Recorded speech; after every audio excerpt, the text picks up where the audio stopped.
Afternoon is to inspire you. It's also to connect you, to make you more knowledgeable, and ultimately ready to make New Hampshire, or your corner of it, a better place to be. Today you will hear from and engage with compelling young people who have made an impact here in New Hampshire in the arts, social justice, business, politics, and more. You will meet others who share your passions. You will connect with individuals and organizations with whom you might partner to help you create the change that you want to see. And you will gain access to information and other resources that can help you along the way. But before we begin, I'd like to thank several organizations without whose support today's event simply would not be possible. First and foremost, I'd like to thank our presenting sponsor today, New Hampshire Housing. If we could give them a hand, that would be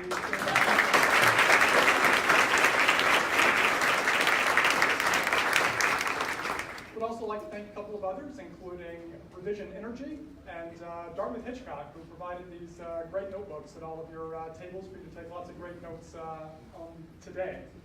Now, I know for those of you who checked out the agenda before that we emailed to you, saw that kind of after these opening remarks, we were going to have a little bit of an icebreaker. But I hope you don't mind, but we're calling an audible here, and we're going to do something a little bit different. We actually have a guest speaker, a surprise guest speaker. Is that okay? Yeah. Everyone? All right. So, our guest speaker today comes from El Paso, Texas, one half of the largest binational community in the Western Hemisphere. His leadership is rooted in his and El Paso's most sacred value, respecting and embracing our differences rather than fearing them. As a United States representative, he delivered for the people of El Paso and all Americans by expanding access to mental health care for veterans across the nation, by protecting public lands and waters for future generations of Americans, by improving security, trade, and travel at our border with Mexico, and by finding common ground with Republican colleagues to get the job done for the American people. When he ran for U.S. Senate last year, he ran a campaign of all people and no PACs. He showed up everywhere and took no person and no community for granted, no matter how red or blue, how urban or rural. At the end of the day, he helped create real change in Texas. In a state ranked 50th in voter turnout, young voter turnout went up nearly 500%. The people of Texas sent a slew of new members to Congress, to the state legislature, and in Houston, Texas, elected 17 African-American women to judicial positions, literally changing the face of the criminal justice system there. During his campaign, he showed up everywhere with a willingness to learn from the people he sought to serve, just as he is doing on his presidential campaign. Fellow Changemakers, please join me in welcoming Beto O'Rourke.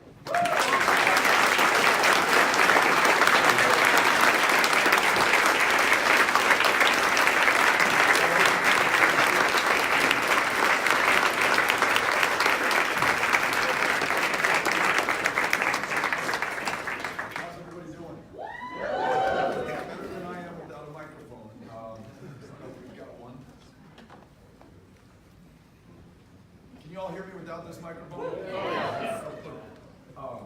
Thank you all for allowing me to crash the party and to join you all today. I'm running for president of the United States of America. Found myself in New Hampshire, as do so many presidential candidates, showing up, listening to, learning from those that I want to serve, and got this great invitation from Will to join you all and be here today. And wanted to have a chance to introduce myself and more importantly, get a chance to listen to you, answer some questions, hear what's on your mind, know what you're working on that we can apply not just to this campaign, but to the success that we're looking for in this country. So I come from El Paso, as Will just shared with you, one half of the largest binational community in the world. A community that I moved back to when I was in my mid-20s to start a small technology firm. Initially building websites, publishing an online newspaper, and then beginning to build online software for our customers. Ran for city council in 2005 at the age of 32 years old, knocking on doors, showing up to listen to people, to understand what was important to them in their neighborhoods, and then representing that on the city council. Nonpartisan position, so I was neither a Democrat nor a Republican, just an El Pasoan, working with my fellow El Pasoans to get stuff done, but never shying away from the challenging issues. When our neighboring city, Ciudad Juarez, became the deadliest city on the face of the planet, bar none, because it had the misfortune to be next to the largest drug market on the face of the planet, the United States of America, and prohibitionary policies that created a premium for young kids to bring marijuana into a country where today it's legal in more than half the states of the Union, to the point that they were willing to kill each other or be killed themselves for the privilege of bringing it across. We called for an end to the war on drugs, wrote a book calling for an end for the prohibition of marijuana in this country to explain our perspective to the rest of the country. We passed an ordinance to ensure in 2009 that the same-sex partners of city employees could enjoy health care benefits the way that other city employees were able to do it, regardless of the fact that recall elections followed the courage of our convictions. We want to make sure that we were serving and standing up for everyone. Ran against the odds and against an 18-year incumbent for Congress, knocked on 16,000 doors, met my fellow El Pasoans, understood what was most important to them, and once in Congress, though I was there for 6 years, every day in the minority, we were able to get stuff done.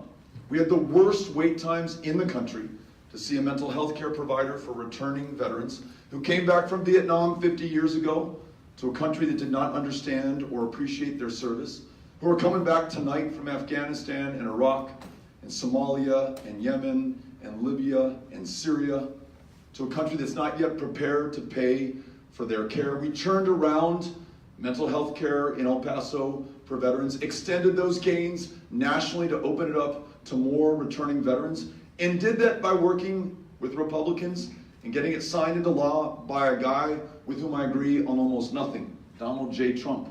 But yet we found enough common ground to do the common good. And then just ran a race in Texas, visited every one of the 254 counties of the state, no matter how big or how small, how red or how blue, no me importa si son republicanos o demócratas, everybody counts, everyone is important, and we showed up and listened to and learned from everyone. We came within 2.6%, gained more votes than any other Democrat in the history of the state of Texas, but more importantly, we got to be part of a movement whose power still persists right now. 2 new members of Congress who helped to flip the House of Representatives, both Democrats who won in long-held Republican seats.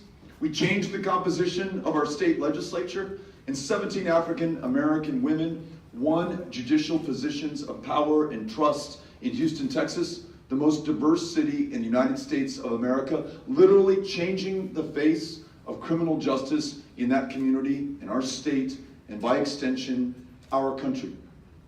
So, by never having to trim our sails, running on a bold, progressive agenda, we were able to increase the number of Democrats who participated, saw a 500% increase in young voter turnout in Texas, gained the votes of Republicans and independents as well, and showed that whether the challenge is healthcare in a country where tens of millions cannot see a doctor or go to a therapist or afford their prescriptions, or a country that leaves more than 1 million dreamers with the persistent fear of deportation back to a country they do not know, whose language they do not speak when they're just as American as anyone else, or a moment where the science has come into focus and is clear beyond the shadow of a doubt that this planet has cooked a degree Celsius just since 1980, and the storms and the floods and the fires and the droughts that we see right now are not delivered by God, but are made by man, and will become worse going forward, exponentially so, for our kids and our grandkids. And that the 10 years left to us, that the scientists say that we still have to take action, is perhaps the greatest opportunity at the greatest moment of peril to produce the greatest promise this country could realize. We free ourselves from fossil fuels, invest all the way in renewable energy like wind and solar, bring in rural communities to the solutions, allow farmers to plant cover crops to capture carbon out of the air, assume our rightful role on the world stage to convene the powers of the planet to come together and meet this challenge before it is too late. And we, all of us, will be able to distinguish ourselves not just for this generation, but every generation that follows. But every single one of those challenges will require every single one of us. Cannot be met by half measure or by only half the country. Cannot be met by the Democratic Party or the Republican Party. for that matter, has to be met by America, by Americans, by every single one of us. So the way in which we are campaigning, going back to City Council and Congress, the United States Senate, and now for the presidency of the United States of America, is to show up for everyone, to write nobody off, and to take nobody for granted, and expect the most from every single one of us, regardless of any differences that should not matter. Your age, your geography, to whom you pray, who you love, how many generations you've been in this country, or whether you just got here this morning, I could care less. All that matters to me now is that we are Americans first before we are anything else. And we have the opportunity to meet and overcome each and every single one of these challenges. That's why I'm running to serve you as president. That's why I'm grateful to be here. And that's why I'm looking forward to answering your questions, hearing your suggestions, gaining the benefit of your ideas and your experiences. Cynthia's got another microphone, and she will bring that to you. If you've got a question, raise your hand. I think you might need to share a mic. We're going to share a mic. Or you can stand up and I can probably hear you. Test 1, 2. Did it work? All right. Thank you. Yep, it's working. You're going to be first. Thanks so much. My name is Molly. I work for United Way here in Manchester. And I'm speaking on behalf of New Hampshire college graduates who have the highest level of student debt in the nation. Does the federal government, who gives out a lot of those loans, have any role to play in helping us with that and solving this problem for everyone? The answer is yes. I have to tell you, my daughter's name is Molly. So nice to meet you. So not only does New Hampshire have the highest level of indebtedness per capita, but I think New Hampshire, perhaps second only to one other state, is sending more of its young people out to other states and other countries for that matter, never to return, despite the investment that New Hampshire has made in them through their pre-K through 12 public school education, through their quality of life in the communities in which they live, through everything that we've given to everyone in this state to reach their full potential. All that investment is now lost to us. So for every reason, including the vitality of our communities, I just talked to one of your members of Congress who said that New Hampshire is now the second oldest state in the country. Getting young people back to work jobs, to create jobs, to write poetry and start rock bands, to open restaurants, to raise families, to farm land, and do whatever you're supposed to do in your time on this planet. We can meet that challenge in part by making sure that higher education is affordable. That means at the federal level, guaranteeing community college is free for every American, guaranteeing that if you go to a public-sponsored, public-facing four-year university, you do not take on debt to complete your education, guaranteeing that if you're one of those holding student debt right now, or paying that back, $1.5 trillion cumulatively, with a 10% default rate, which shows that some people are literally being crushed under the weight of the debt on their back right now, that we forgive that debt if you're willing to dedicate some part of your life to public service. 45,000 open, unfilled positions in the VA today. If you want to take care of one of those former service members who has stood up for this country, wipe clear that debt. If you want to teach school, or be a counselor, or a librarian, or a cafeteria worker, or a school bus driver in a school district that has in-demand, unfilled positions, let's wipe clear that debt. If you're willing to move back to a small town that is desperate for talent and youth and vitality, let's wipe clean that debt. And at a minimum, let's refinance the outstanding student loan debt that's out there right now for two reasons. One, it's the right thing to do. Two, not only is that a drag on your life to be carrying that load, it's a drag on this country, on our economy, on growth, and an opportunity. So the state of New Hampshire can do more for sure, and it should. But the federal government should do its part, and right now we are not. So those are some ideas to correct that imbalance. Thanks for the question. To your right. Hey, how are you, Beto? I'm Ross from Polar Tech LLC. Hi there. We're a very divided nation. I see it every day, whether it's in public or online. Yeah. How can we help you bridge that divide? I mentioned earlier not writing anybody off or taking anyone for granted. One of the counties that we went to in Texas, King County, county seat is Guthrie, is not the most Republican county in Texas. I believe it's the most Republican county in the United States of America. voted for Trump 96% in 2016. But we showed up there because the folks there, every bit as deserving of being heard, of being listened to, learning from them, representing them, fighting for them, serving them. And great things happen when we show up. You know, maybe we'll win a vote or two in Guthrie. But certainly I stand to learn. Guthrie has one of the 50 water systems in the state of Texas where you cannot drink the water. You have a challenge with PFAS here in New Hampshire, both from some of the chemical agents used on military bases to fight fires and some of that non-stick coating on the pans that we all enjoy back home, now in your water system. It's that kind of problems in 50 water systems in Texas. And King County was one of them, and they were looking for help from the federal government and had not found the respect and the support, the seat at the table to come up with the solutions, and they were pissed off. And there was a real antipathy towards a federal government that had not worked for them, in which they did not see themselves or their needs reflected, nor would they ever if no one ever showed up. So literally physically being present with people, connecting eyeball to eyeball, having the humility of knowing that you don't understand their challenges or problems until they've had a chance to tell you, not writing them off because they voted for Trump. I could care less if you voted for Trump or Hillary Clinton or didn't vote at all. What matters now is the work before us, and it's going to take all of us coming together. The first stop on our first day of this campaign for president was in Keokuk, Iowa, which had voted for Barack Obama in 2008 and voted for Donald Trump in 2016.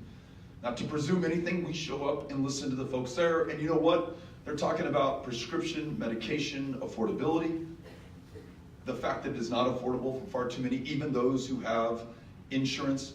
They're talking about rural America that has been left behind, is not listened to or partnered with. They're talking about things I heard in Texas that I just heard in South Carolina, North Carolina, Virginia, and I may hear today in New Hampshire as well. Being there allows us to make common cause, and you'll never hear me demean or denigrate another contender for the Democratic nomination, because I want to make sure that whoever she or he is, that nominee has our full support, not just to defeat Donald Trump, which is critical, but to make sure that this country, to your point, comes together January of 2021 to do the big work that is before us. Climate, health, immigration, the economy, our democracy that is under attack from without and from within. This is going to take all of us. But we've never been as divided or as polarized as we are right now. And if we exacerbate that for short-term political gain, we are screwing ourselves for the long term as a country. We further divide this house, it will not stand. And there's nothing in our 243-year history that guarantees us a 243rd or even 1 or 2 more years unless we come together and fight for it. So I'm going to campaign in that way because I seek to serve in that way. Thanks for the question. Straight back in the middle. Yep. Señor Beto, bienvenido a New Hampshire. I'm an immigrant Gracias. here in New Hampshire, and it's one of the toughest things for a citizen like me to be here. Border Patrol right now has authority over 100 miles from the border. I know I've been constantly stopped by Border Patrol in the highway right behind my house and just being harassed.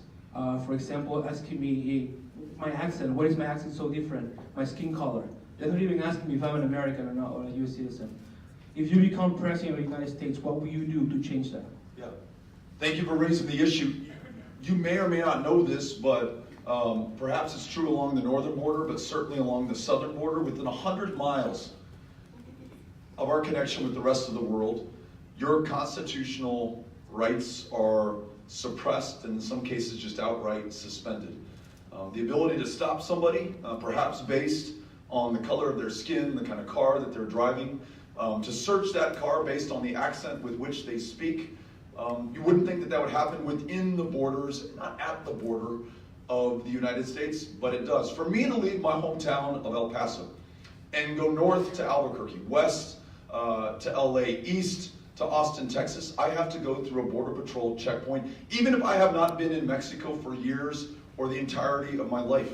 I'm asked to prove my citizenship, who I am. I can be moved over to secondary inspection as I have been before. So with that level of power that those federal law enforcement agents have, there should be a level of accountability that is missing today.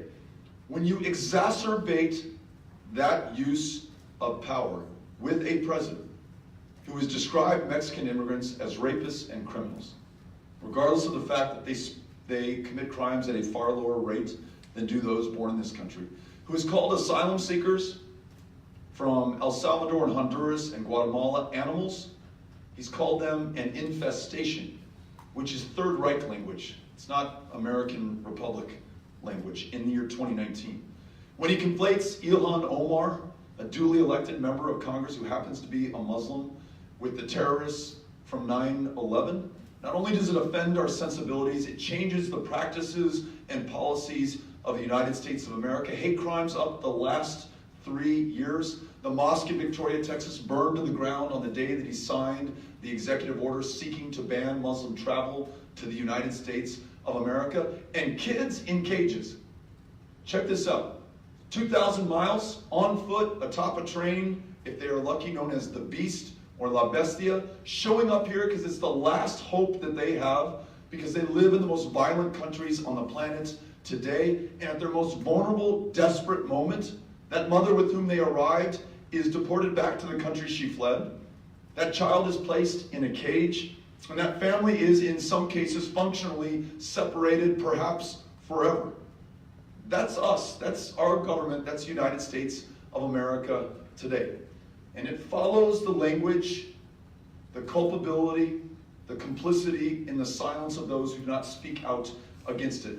So by contrast, in our administration, the next administration, we've got to make sure that not only do we change these practices, follow our asylum laws, rewrite our immigration laws to reflect our values, our reality, write them in our own image, free those dreamers from any fear of deportation by making them citizens here in their true home country.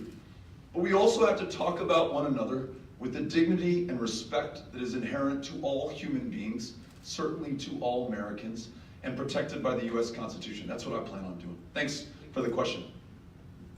Okay, here's our next question. My name is Chris Potter, proudly serve as an impact manager at City Year, New Hampshire. Being a part of City Year has been a really positive impact in my life, and I'm wondering how you assess the impact of national service programs and what you would do to grow them. Yeah. Thank you. Thanks for what you're doing. It's interesting, I was reading a column in the New York Times about a gentleman who'd served in Vietnam. He was a white man from New England, had led a life of privilege, but in his unit, he was serving with people who did not look like him and did not come from the same background. And he specifically highlights a kid from El Paso who introduced him to tamales, but did not warn him that you're supposed to take the corn husk off of the tamale before you eat it. So that embarrassing moment from him was a bonding moment between these two men in that unit who suffered, who fought, who served, who sacrificed together. And he makes the point in his column, and I'll leave it to you to determine whether you agree with this or not, that forced service together did more to integrate, at least in his life and in his experience, and he would say in that generation of Americans, than anything else. Now, I'm not advocating forced service, but having a greater or perhaps ultimately universal expectation of service in this country, and not for military service, but for service in our communities. I mentioned the needs at the VA earlier, or in schools, or in the conservation corps, or the $4 trillion in outstanding infrastructure needs that are water, that are roads and bridges and rail, that are broadband internet.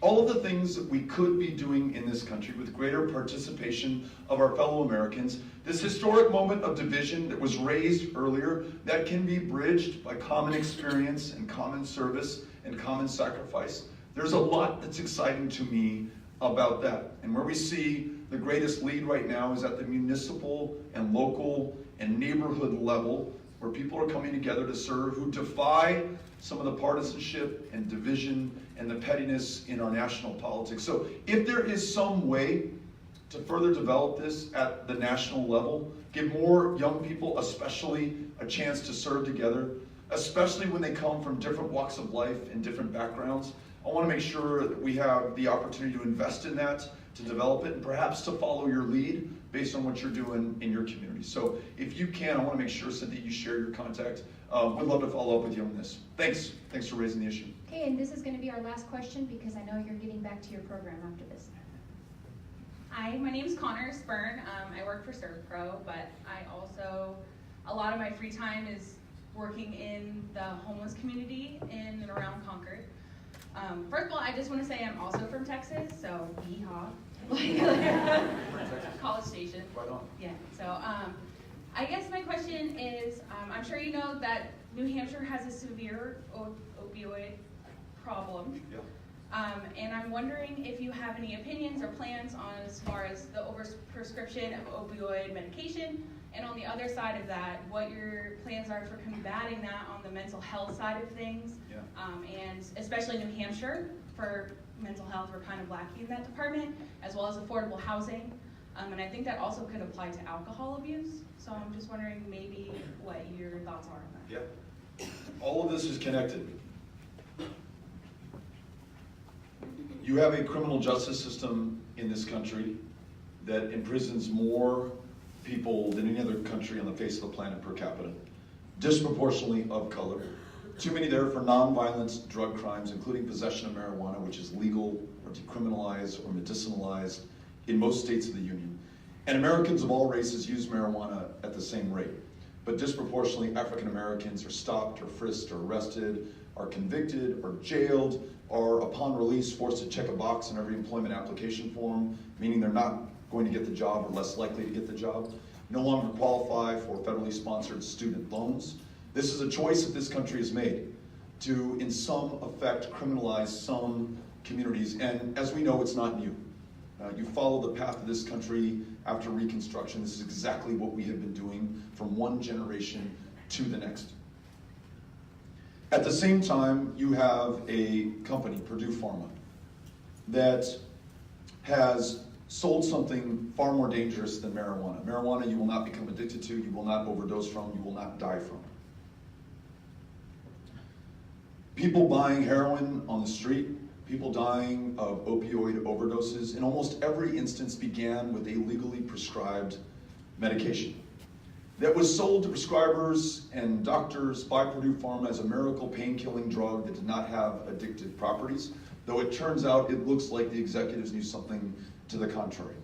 Now, while you have people wasting away behind bars, narrowing their future, constraining their options in life for marijuana, not a single executive from Purdue Pharma has done a single night in jail or paid any meaningful fine for the death and devastation that they have caused throughout this country. And that continues to persist.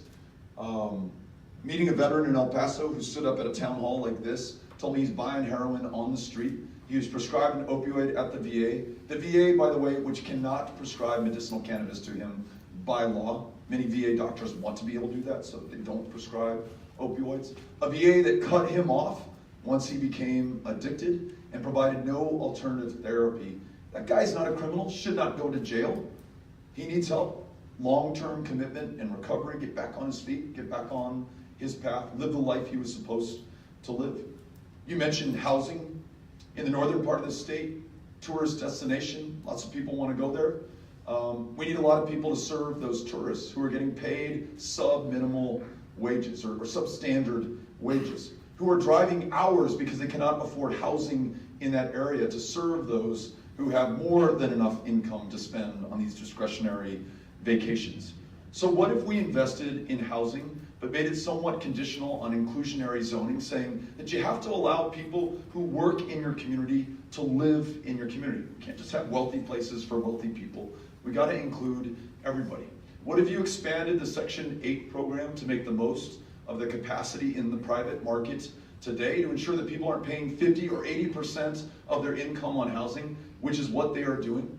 What if you made sure that you were there for those who report domestic abuse and violence, and when the perpetrator, their spouse or their girlfriend or their boyfriend, is picked up, who may also be the breadwinner in the family and they can no longer make the note payment on the mortgage, that you're there for them as well? We met a woman living under a bridge in Houston, Texas, and I asked her what happened.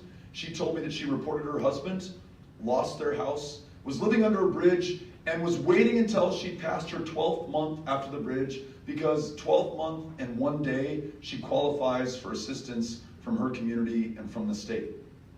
This is nuts. It's an incredibly expensive, unethical, unconscionable way to treat our fellow human beings. So whether it's the criminal justice system, whether it's the impunity for those who can pay for access and outcomes like Purdue Pharma, whether it is housing policy, whether it's an economy that works too well but not at all for too many, works too well for a few, not at all for too many, all of these things are connected, and we have to address all of them at the same time. But you mentioned, I'll end with one of the questions you asked. You mentioned mental health care access.